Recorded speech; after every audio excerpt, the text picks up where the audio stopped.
uma ideia de como é que essas coisas vão acontecer, a gente vai dar uma olhada um pouquinho na questão dos profetas. Os profetas aparecem em Israel e eles são chamados por Deus. Vão surgir, logo no início, um grupo de profetas antes da monarquia. São aqueles profetas do tipo de Saul. Lembra? Está Saul no meio dos profetas? Os profetas que entram em êxtase, assim. Tem mais um jeito mais penteca, esses profetas assim. Tem adivinhação, tem revelação, umas coisas assim. Mas eles nunca, assim, tiveram uma organização definida e nem fizeram parte da monarquia. Quando a monarquia está em aliança com Deus, como é que essa monarquia funciona? Os profetas são conselheiros do rei. Natã pode falar com Davi porque ele faz parte do palácio. Gade é o vidente de Davi. Então a profecia anda em parceria com a monarquia. Quando a monarquia entra esse reino entra em decadência, vão surgir dois profetas diferentes de tudo que você já viu na vida. Elias e Eliseu. Quem são Elias e Eliseu? Você sabe e também eu. Então agora você tem que responder. Quem que é Elias e Eliseu? São os profetas super poderosos. Machado flutua, ressuscita gente, multiplica azeite. Os caras fazem, né, até o Elias vai embora em carro de fogo. Milagres assim, em grande quantidade na Bíblia, só 3 vezes. Na época do Êxodo e da conquista, na época de Elias e Eliseu e no Novo Testamento com os apóstolos. Ninguém. Elias e Eliseu não tem nada a ver com Natã e Gade. Natã e Gade eram escribas, assim, trabalhavam no palácio. Pode ver 1 Crônicas 29, 29. Já está escrito, ó, você quer saber mais o que aconteceu? Dá uma olhada lá no que o Gade, vidente de Davi, escreveu. Aqui, então, o reino apóstata, decadente, Deus levanta esses profetas especiais. Mas a coisa vai ser entendida mesmo quando chega a crise acentuada do reino, e Deus vai mandar os seus profetas, que são os profetas literários. Que são os profetas literários? Os que escreveram os livros que a gente tem na Bíblia. Isaías, Jeremias, Ezequiel, guardo Daniel aqui que eu já vou trazer de volta para vocês. Oséias, Joel, Amós, Obadias, Jonas, Miqueias, Naum, Abacuque, Sofonias, e depois do exílio, Ageu, Zacarias e Malaquias. Aí, vamos ver como é que a coisa se organiza na sequência. Os profetas pegaram pesado. Eles sempre choravam e reclamavam da divisão do reino. Falavam dessa apostasia feia de Israel.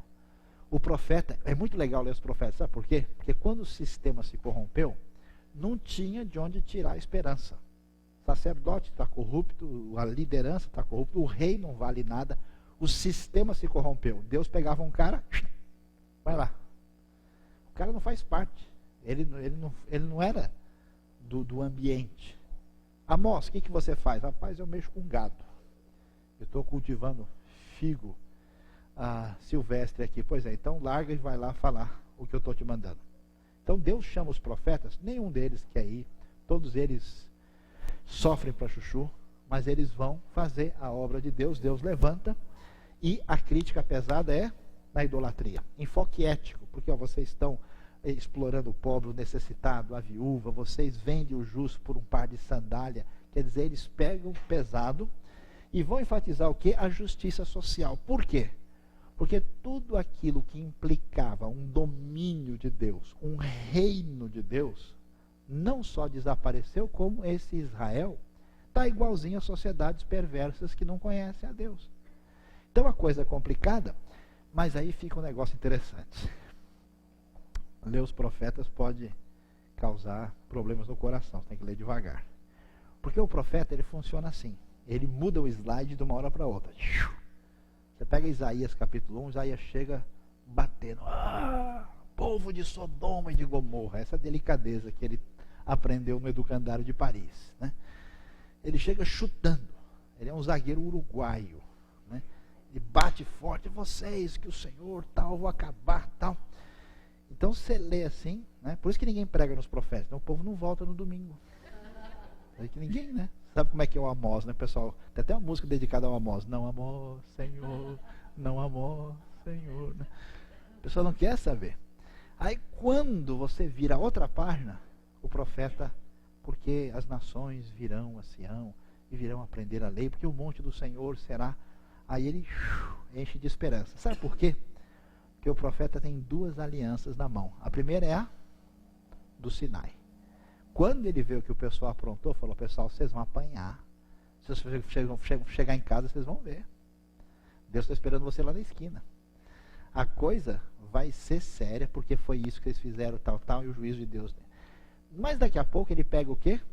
A outro lado. Peraí, só que, pessoal, a coisa foi pro vinagre. E agora José, né, a festa acabou, Jerusalém se foi, o tempo foi embora. Não tem mais nada, mas saibam que Deus, por causa da sua promessa do reino, ele ainda vai levantar esse negócio de novo. Por isso é que os profetas começam a jogar a famosa esperança messiânica. Porque tudo foi embora e a gente vai ficando em desespero. Porque qual é a certeza que você tem depois de ler a história? É que Deus falhou. Por isso que quando Deus fala para o Abacuque, olha, o negócio está feio aí, eu estou mandando os babilônios, eles vão detonar e vão acabar com tudo. Abacuque vai dizer para Deus: isso não pode acontecer. Nós não morreremos, não vai acontecer. Abacuque começa a dar aula de teologia para Deus. Não, Deus, é o seguinte, eu aprendi como funciona. O senhor não pode ver nem o mal tão puro que o senhor é. O senhor não tem condição de ficar usando o Babilônio para bater na gente. Isso não pode acontecer. Ele dá um curso de teologia para Deus, que é a função de quem está na igreja, né? É essa, ensinar a Deus como agir. E aí, Deus baixa a bola do Abacuque, ele entende as coisas diferentes e ele termina num salmo de felicidade, apesar das circunstâncias complicadas que ele está enfrentando. Então, aí você vai entendendo que no sonho, no coração, na palavra, na profecia, vai surgindo a ideia de que um dia o reino destruído vai surgir de novo. Um dia esse reino vai aparecer numa outra ocasião. E aí nós temos diversos casos, só para a gente lembrar, né? No século VIII, Amós e Oséias são os grandes profetas de Israel.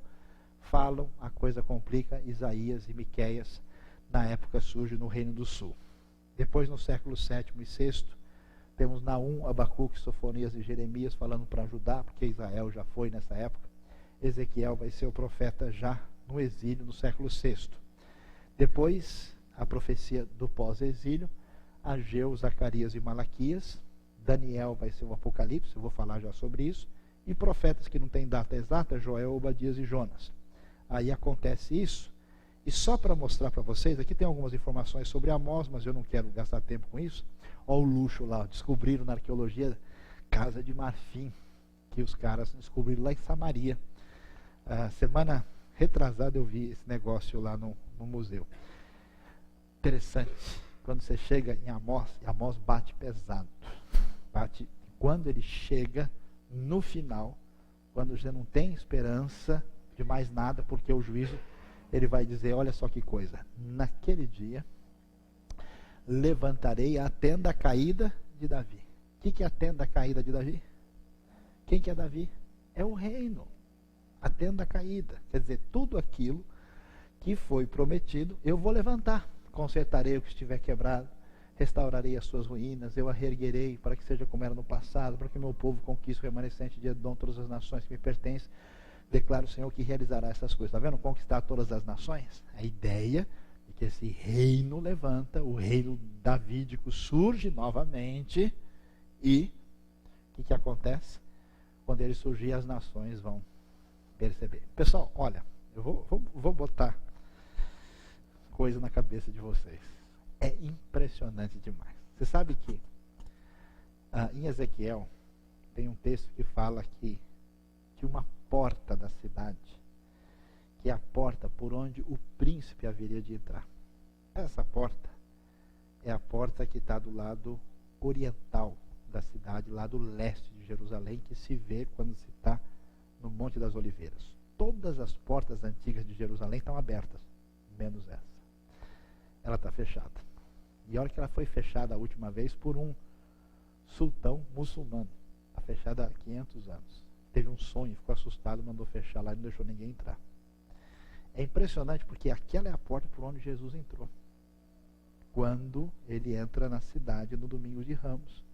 Ele vem de Betfagé, passa pelo Monte das Oliveiras, desce ali pelo Vale de Josafá, sobe e entra na cidade. negócio assusta tanto que os muçulmanos que não acreditam em nada, não só deixaram a porta fechada, como botaram um cemitério na frente, porque não acredito que o Messias vai vir, mas vai que ele aparece. Então vamos garantir, né, para não ter nenhum problema na história. Então, é a expectativa do rei que vem, e ele vem para entrar na cidade de modo triunfal para estabelecer o seu reino. Isso aparece, né, na própria vida de Jesus e mais adiante. Mas vamos lá. Temos esse texto de Amós, temos Isaías também, tem muita coisa detalhada sobre ele, mas eu não venho ao caso. O que é importante é o texto de Isaías achado no Mar Morto, bem especial.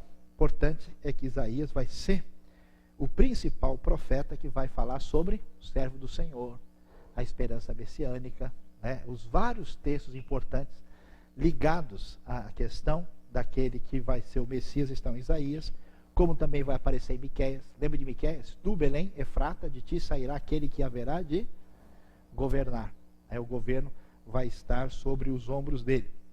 Miqueias vai ser extremamente importante, e também destaca-se aí um pouco a figura de Jeremias por aquilo que ele fala a respeito da nova aliança. O que os profetas vão enfatizar que deve ser importante? Eles vão reafirmar que só Deus é Deus de verdade. Eles vão falar cada vez mais, é uma coisa que cresce na direção desse reino, que Deus não é Deus só de Israel. Muita gente de Israel pensava o quê? Que Deus é igual uma rádio FM, só pega na região. Depois você anda muito, não pega mais. Como o pessoal da igreja, acha que Deus é propriedade da igreja. Ele funciona aqui, depois aí embaixo ele não pega, ele pega na bandeirante, já pega com chiado. Deus é o Deus que domina as nações. É ele que move Moabe, Amon, né, o Egito, a Síria. Ele é o Deus que age no universo. É um Deus próximo, amigo, né, pode a mãe esquecer do filho que ainda mama, mas eu não me esquecerei de ti, diz o Senhor. Mas é o Deus transcendente, poderoso, o Deus santo. É uma mensagem de arrependimento e perdão, chamando o povo de volta. Se enfatiza o julgamento de Deus por causa do pecado, que é o dia do Senhor. Enfatiza-se a justiça social e a crítica do formalismo religioso desse povo, que é, assim, formal por fora, mas não obedece a Deus de jeito nenhum. Aí nós temos profetas pós-exílicos, eu não vou entrar nisso, porque não vem tanto ao caso. E aí a gente vai ter uma coisa interessante que deve merecer a nossa atenção especial. Qual que é? Passando por Gênesis na criação, pelo Êxodo, pela teologia dos Salmos, pela formação da monarquia, pelo caminho da monarquia associado aos profetas, a gente chega nos 40 do segundo tempo aqui do Antigo Testamento. A gente vai chegar num outro tipo de coisa chamado Apocalipse. Apocalipse não é igual à profecia. A profecia do Antigo Testamento é sempre uma mensagem chamando o povo para o arrependimento. Igual Jonas, 40 dias Nínive vai ser destruída. Se o povo se arrepende, Deus muda. Ela é assim que funcionava. O Apocalipse não. Apocalipse é um outro tipo de profecia específica, que funciona como? O Apocalipse diz o seguinte, olha, não tem mais espaço para a reação humana, acabou. Não vou mandar mais ninguém se arrepender ou deixar de se arrepender. O negócio é o seguinte, o povo não reagiu, Israel faliu, Judá faliu, agora eu vou fazer a história acontecer. Então, no Apocalipse, a gente vai ter o quê? Visão, e não palavra. Visão definitiva, universal sobre a história. O cara acredita ou não acredita, vai acontecer. Se ele reage ou não reage, problema dele. Está definido, Deus vai interferir na história e vai fazer a coisa desse jeito. E aí a coisa fica interessante. Quer dizer, não fica interessante, fica assustador. Por quê? O Apocalipse vai falar que Deus é o Senhor da história, né? Essa história vai ser a categoria principal do pensamento hebraico. Vai mostrar que a universalidade da fé, porque sempre a visão apocalíptica ela é, vamos dizer, global. Vai falar dessa experiência, da esperança messiânica, que vai ter o desfecho em Cristo. E o que a gente deve destacar? Uma coisa muito interessante. Quando a gente vai ler o livro de Daniel, é para a gente estar desesperado. Por quê? Porque tudo acabou. Deus é o rei de toda a terra. É nada. Quem que é o rei de toda a terra? Nabucodonosor. Está lá. Ele é que domina. Ele é o rei. Foi lá, entrou em Jerusalém. arrebentou com o templo, com a cidade, pegou o povo do Senhor. Então, assim, falar igual o crente fala, repetindo as coisas sem pensar, beleza. Mas pega um cara daquele que foi para a Babilônia e chega para ele, ó, Deus é maravilhoso, amém? E o cara bate em você. O Senhor é o rei de toda a terra. Que rei de toda a terra? E sabe qual é o problema mais sério? Que aí complica de vez, chuta o pau da barraca, é que quando o Nabucodonosor faz isso, ele faz isso em nome de quem? Do Marduk, o Deus da Babilônia. Ele ainda vai chegar lá e dizer, olha, destruímos Judá, destruímos o templo do Deus deles, que eles disseram que era importante, e está aqui a coisa dedicada a Marduk. E hoje nós vamos ter uma festa especial para dedicar ao Marduk por causa disso. Então, a situação de crise, ela é completa, ela é total. Não tem como a gente suportar uma situação dessa. No entanto, a Bíblia vai, devagarzinho, dizer uma coisa interessante para a gente. Ela vai dizer que esses cativos de Judá são levados para a Babilônia. Vai o Daniel, vai os amigos dele, e todo mundo sabe que acabou Judá, acabou Israel, acabou o reino. Como é que a gente vai ler essas promessas depois de tudo que aconteceu? Deus falou que não ia deixar de ter descendente, agora não tem nem terra. Sabe de uma coisa? Quem manda no mundo é o Nabucodonosor. Será que é verdade? Olha que coisa interessante. Devagarzinho, você vai ler o texto. Nabucodonosor começa a sonhar de noite. Ele sonha de noite e fica perturbado com o seu sonho. O negócio pega tanto, ele fica tão revoltado que ele resolve matar todo mundo, porque ele quer que os caras lá, os profissionais dele, expliquem o sonho para ele. Ninguém consegue. Então, o que a Bíblia começa a dizer para a gente, ironicamente? Olha, não é o Nabucodonosor que domina o mundo, que é o rei? É nada. O cara não sabe nem o que ele sonha de noite. Ele não tem controle, nem domínio sobre o que passa pela cabeça dele. E aí o que acontece? De uma maneira irônica, um jovenzinho, escravo, conquistado de Judá, de maneira humilhante, vai ser a pessoa que vai revelar aquilo que deixa o Nabucodonosor louco. Para mostrar para a gente o seguinte, pessoal, vocês acham que Deus perdeu o controle? Vocês acham que o reino foi embora? Que nada! Vocês estão aqui porque vocês aprontaram. Lembra lá da aliança? Vocês, o que aconteceu com o povo de Israel? Eles queriam um ídolo. Vocês querem, gosta de ídolo, gosta tanto, eu vou levar vocês para um lugar que tem bastante. Deixou lá na Babilônia, tinha de monte. À vontade. Fica aí 70 anos com o ídolo, e eles ficaram, e todo mundo sarou. Nunca mais quiseram saber de ídolo. Depois que eles voltaram de lá, nunca mais eles foram aprontar desse jeito. Aí o que vai acontecer? Deus vai dizer, olha, o Nabucodonosor teve um sonho, e o sonho é o seguinte. Na verdade vão aparecer dois sonhos, Daniel 2 e Daniel 7. Um é o sonho da estátua, o outro é o sonho dos animais. Os dois sonhos significam a mesma coisa. Porque a estátua é o símbolo máximo da perversidade. É um ídolo, né? Representa o poder, o reino humano, independente de Deus, que Deus diz assim, ó, eu abri o meu iPad aqui, fui ver na agenda e está tudo programado. Vocês pensam que é novidade? Assim como teve a civilização de Caim, assim como teve a Torre de Babel, assim como Israel quis ser cópia das nações pagãs, essa falência de Israel de ser o reino dos sacerdotes dá lugar no mundo a um reino pagão de oposição a Deus e um reino subversivo contra o domínio de Deus na terra, que pretende estabelecer o domínio de gente que não é digna desse papel. São todos, como é que a gente diz, um rei que tenta ocupar? Usurpadores. Todos são usurpadores. Como é que funciona? Seu Nabuco, você é cabeça de ouro. Rei da Babilônia, você tal. Depois vem um outro império, que é esse aqui de prata, que é o Império Medo-Persa, que tem a ver, né, com o urso com as costelas na boca. A Babilônia tem a ver com o leão, que era o seu grande símbolo. Depois nós temos, né, a parte de bronze, que aparece aí abaixo, na sequência, depois do tórax, né? Que é a Grécia, que é o império de Alexandre o Grande. Por isso que vai aparecer, né, o leopardo ali, com as 4 cabeças. Esse império vai dividir em 4, né?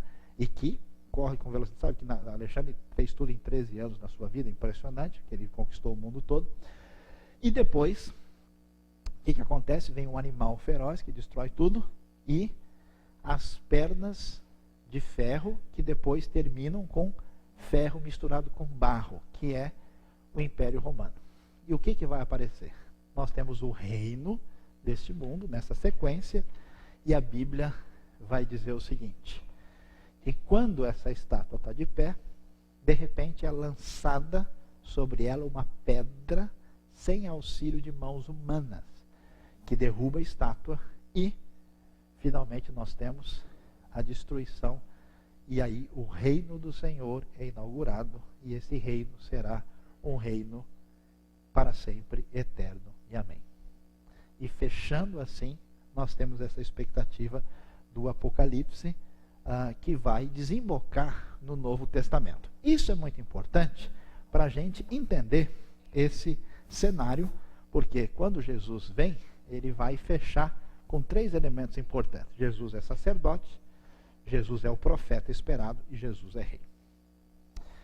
Interessante como a gente vai ver como a Bíblia caminha, e aí a gente vai ver as qualidades, os elementos que estão envolvidos nesse reino.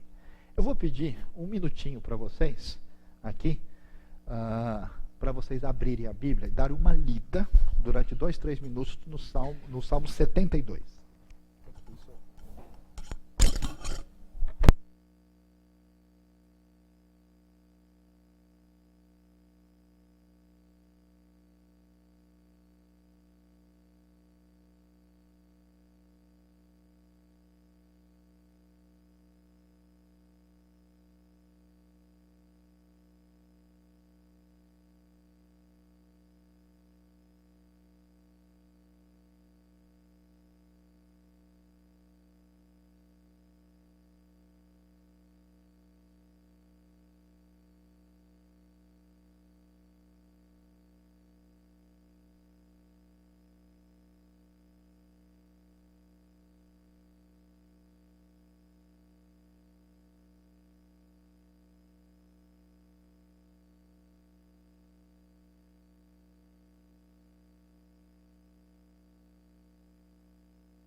Nesse salmo aí.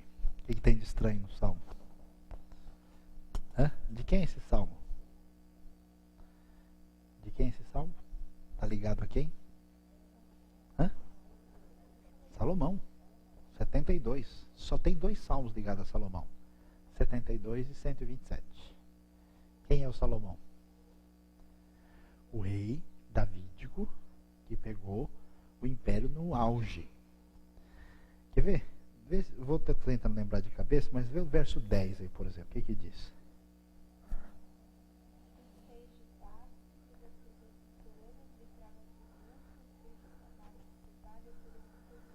Que os reis de Tarse tragam presentes das regiões litorâneas. E o verso 11 diz o quê?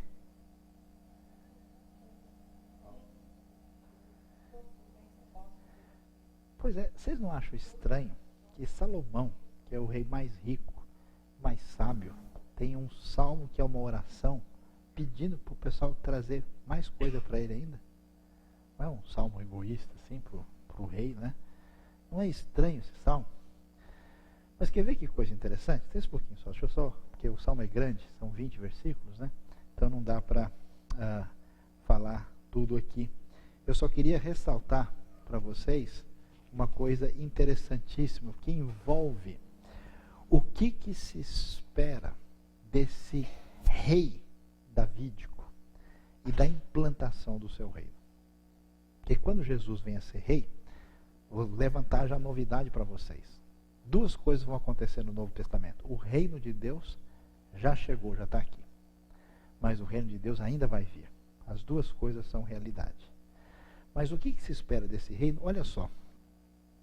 Oração pelo rei davídico. Reveste da tua justiça o rei, ó Deus, o filho do rei da tua retidão. Deus é o rei de direito, mas não é rei de fato. Um dia ele há de reinar. Quando ele há de reinar? Quando ele reinar por meio do seu representante escolhido, que é o rei davídico, que é o rei messiânico. Aí não tem mais criança debaixo do viaduto. Aí não tem mais exploração de gente, não tem tráfico de pessoas, não tem desgraça. Essa é a expectativa, porque vai ter justiça para que ele julgue com retidão e com justiça os teus que sofrem opressão. Esse rei, olha o que ele faz no versículo 4, defender os oprimidos entre o povo. No mundo antigo, quando o monarca é dono de tudo e quem trabalha para ele como escravo, desde quando se vai esperar que o rei vai defender os oprimidos? Liberte os filhos dos pobres, esmague ele o opressor. Esse reino é um reino de justiça, de defesa dos oprimidos, é o reino de prosperidade, que os montes tragam prosperidade ao povo e as colinas o fruto da justiça, verso 3. E é um rei que deve durar para sempre, que ele perdure como o sol e como a lua, seja como a chuva sobre uma lavoura ceifada, como aguaceiros que irrigam a terra. Floresçam justos nos dias do rei, haja grande prosperidade, governe ele de mar a mar. É um reino completo, universal. E aí, essa ideia de que os outros vêm trazer, não é simplesmente um enriquecimento de Salomão, é as nações reconhecendo esse rei e indo prestar a devida homenagem daquilo que foi sugerido lá no Salmo de número 2. E aí incline-se diante os reis, sirvam todas as nações, porque ele liberta os pobres que pedem socorro, os oprimidos, se compadece dos fracos e dos pobres, salva da morte, os resgata da opressão, da violência, por aos seus olhos a vida deles é preciosa, tenha ele vida longa, haja fartura de trigo sobre a terra, permaneça para sempre o seu nome. E o Salmo vai fechar com essa expectativa desse governo do rei. Está vendo o que está envolvido em todo esse processo, em todo esse projeto que envolve a ideia do reino que vai se manifestar? Por isso que quando esse rei se manifesta, e esse reino, essas realidades precisam ser concretamente definidas naqueles que estão alinhados com essa verdade do reino de Deus sobre a terra. A gente vai, no nosso próximo encontro, olhar no Novo Testamento, que quando Jesus chega, a primeira coisa que ele vai definir é o que está envolvido nesse reino. Qual que é a expectativa? O que a gente vai fazer? E para encerrar assim com chave de ouro e dar um espaço para vocês fazerem algumas perguntas, o que eu acho muito impressionante é que tudo o que aconteceu no passado envolve a rejeição do domínio de Deus, seguir os deuses pagãos com seu suposto poder e ir atrás das nações para ter aquilo que elas pareciam ter de melhor. Por isso desprezaram a Deus. Da mesma maneira como Deus transforma a cidade, como Deus transforma a monarquia, Deus vai transformar o quadro da história de maneira tão especial. Porque enquanto na desobediência, Israel foi atrás dos pagãos e abandonou a Deus, quando o reino for estabelecido, o que acontece? Porque os povos virão a Sião para ali aprender a sua lei, e a sua justiça vai prevalecer. A ideia é que agora todo mundo, as nações da terra, vão atrás do rei verdadeiro e vão buscar, porque de Sião sairá a lei e a palavra do Senhor de Jerusalém. Então é muito interessante assim como é que a Bíblia fecha, e a gente entende assim a lógica, a coerência, os ajustes, né, do Antigo Testamento para desembocar nessa ideia messiânica, nessa ideia de rei, que tem a ver com a aliança davídica, com a casa de Davi. E aí a gente fecha essa perspectiva do Antigo Testamento para depois desembocar no Novo, e aí a gente vai ver como é que é o programa do reino de Jesus e como é que isso tem a ver com a realidade desse reino, que vai ser diferente do que o pessoal imagina.